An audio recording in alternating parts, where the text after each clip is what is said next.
जहां आज पेश होगा छत्तीसगढ़ का बजट। वित्त मंत्री ओपी चौधरी आज बजट पेश करेंगे। दोपहर 12:30 बजे साय सरकार का दूसरा बजट पेश होने जा रहा है। करीब 1,60,000 करोड़ का बजट पेश होगा। बजट में रोजगार, किसानों पर फोकस किया जाएगा। ध्यान रखा गया है लोन और स्टार्टअप के लिए भी घोषणा संभव है। और इसी खबर पर और भी जानकारी लेंगे। रायपुर से हमारे सहयोगी हिमांशु पटेल हमारे साथ लाइव जुड़ गए हैं। हिमांशु, आज साय सरकार बजट पेश करने जा रही है और साय सरकार का दूसरा बजट होगा। क्या कुछ उम्मीदें हैं, क्या कुछ अनुमान लगाया जा रहा है, किस तरीके का आज बजट हो सकता है?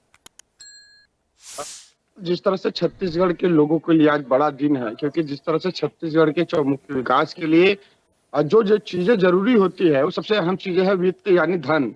और उसको लेकर आज सरकार है बजट पेश करने जा रही है। हर वर्गों को अलग अलग जो वर्ग है उसकी ध्यान रखने की बातें सरकार और वित्त मंत्री के द्वारा लगातार कही जा रही है। कहीं ना कहीं जिस तरह से पिछला जो बजट है 1,47,000 करोड़ रुपए का पिछला जो बजट था, जो भाजपा सरकार यानी पिछली सरकार की पहली बजट थी, और आज जो है दूसरा बजट इस सरकार का पेश होने जा रहा है, जो 1,60,000 करोड़ का बजट है वो जो है सदन पर पेश किया जाएगा। और कहीं न कहीं छत्तीसगढ़ के हर वो वर्ग, चाहे बात कर ली जाए स्कूल, शिक्षा, चिकित्सा, इंडस्ट्री, महिलाओं और तमाम जो ऐसी चीजें बेरोजगारी को लेकर कहे, किस भी तरह अलग अलग सेक्टर पे कहे, सरकार की पूरी कवायद यही है कि छत्तीसगढ़ की चौमुखी विकास यानी बजट की जो है रूपरेखा के साथ कैसे खाका तैयार कर सभी वर्गों को साध कर छत्तीसगढ़ की विकास कैसे किया जाए। और इसको लेकर पूरी तैयारी जो है पहले से शुरू हो चुकी थी। अलग अलग विभागों से,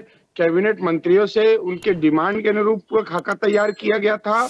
और आज बजट पेश होने वाला है और ऐसे में एक बड़ा दिन है छत्तीसगढ़ के लिए। और लोग हर वर्ग के काफी उत्साहित है कि छत्तीसगढ़ के इस बजट में आखिर क्या कुछ मिलने वाला है, क्योंकि जिस तरह से केंद्रीय बजट में हमने देखा है कि एक मध्यम वर्ग के परिवार को एक बड़ी छूट यहाँ पर मिलता हुआ दिखाई दिया ऋषभ, क्योंकि जिस तरह से 12 लाख सालाना जो आयकर की छूट है वो मिली, तो एक बड़ी राहत कहीं ना कहीं जो है मध्यम वर्ग के परिवार को मिलता हुआ यहाँ पर नजर आया।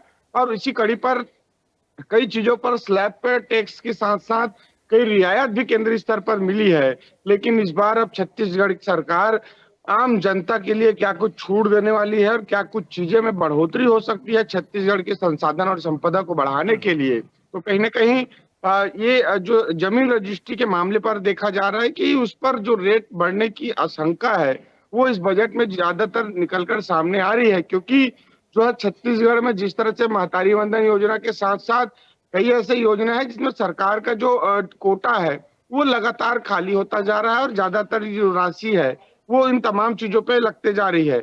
ऐसे में यह भी एक महत्वपूर्ण बिंदु हो जाता है कि छत्तीसगढ़ सरकार के जो कोष को कैसे भरा जाए, उसको लेकर कैसे एक आय की साधन बनाई जाए। तो कहीं ना कहीं अब उन तमाम चाहे रोजगार देकर जो है इनडायरेक्ट टैक्स के जरिए जो है कोष को बढ़ाने की बात कहे, या रजिस्ट्री या आबकारी जैसे शराब बिक्री को लेकर कहे, इस पे दो चार चीजें ही है ऋषभ जो छत्तीसगढ़ की आयकर को बढ़ा सकती है। जिस तरह से रजिस्ट्री जमीन खरीदी बिक्री को लेकर कहे, शराब जो है आबकारी विभाग को लेकर कहे, और जिस तरह से परिवहन विभाग को लेकर कहे, यानी दो चार ऐसे ही अलग अलग बड़े विभाग है जहां पर सरकार की राजस्व यानी उसकी कोष को बढ़ाया जा सकता है। और सरकार इन तमाम बिंदुओं पर भी चर्चा कर, इन तमाम बिंदुओं पर भी फोकस कर जो है जनता के सामने आज पहुंचेगी। और इससे देखने वाली बात होगी कि किन किन बिंदुओं पर राहत मिल रही है और किन किन बिंदुओं पर कसावट कर सरकार जो है जेब पर जनता का भारी पड़ने वाला है। जी, वाकई में देखिए, रेवेन्यू जनरेट करने के उपाय को लेकर भी सरकार लगातार ध्यान दे रही है। लेकिन जिस तरीके से छत्तीसगढ़ में लगातार जो हर साल हम देखते हैं कोई भी राज्य बजट बढ़ाकर पेश किया जाता है, अब बजट बढ़ेगा तो सवाल है कि कौन कौन से वो क्षेत्र होंगे जिन पर बजट पर फोकस किया जाएगा। छत्तीसगढ़ कृषि प्रधान प्रदेश है, तो किसानों को लेकर चर्चाएं भी होती हैं, युवाओं को लेकर चर्चा होती है। जो बजट बढ़ने वाला है, मुख्य फोकस केंद्र किसका माना जाए हिमांशु, की किस क्षेत्र में देखने को मिलेगा? निश्चित तौर पर ये सब जिस तरह से बात कर ली जाए बजट के अलग अलग बिंदु और फोकस को, तो जिस तरह से युवाओं को इस बार भी फोकस किया जा सकता है, क्योंकि लगातार युवा जो है मुखर होकर कहीं ना कहीं रोजगार को लेकर सवाल उठाते यहाँ पर नजर आ रहे हैं।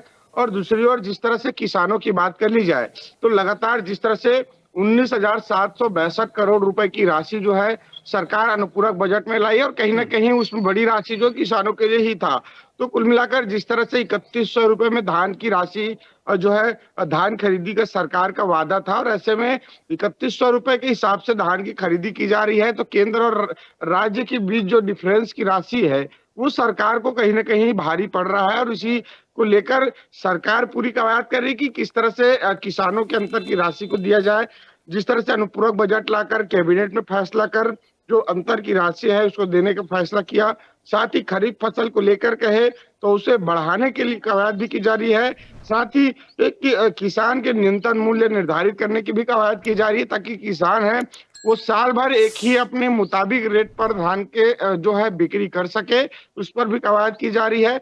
और जिस तरह से इंडस्ट्री की बात कर ली जाए तो यही वो सरकार है ऋषभ जिसमें जो है बिजली में रियायत देते हुए 1 रुपए प्रति यूनिट के हिसाब से इंडस्ट्री को राहत यहाँ पर दिया गया था। तो एक बड़ी राहत इंडस्ट्रियल को डिपार्टमेंट को भी मिला था। उसके बाद जिस तरह से बात कर ली जाए महतारी वंदन योजना के साथ साथ अभी महज 70 लाख महिलाओं को ही जो हितग्राही है वो लाभ ले पा रहे हैं।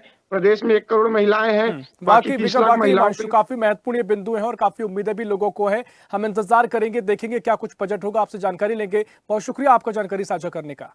लेटेस्ट खबरों के लिए लाइक, फॉलो और यूट्यूब पर सब्सक्राइब करें, बेल आइकन दबाएं, साथ ही विजिट करें स्वदेशलाइव.com पर।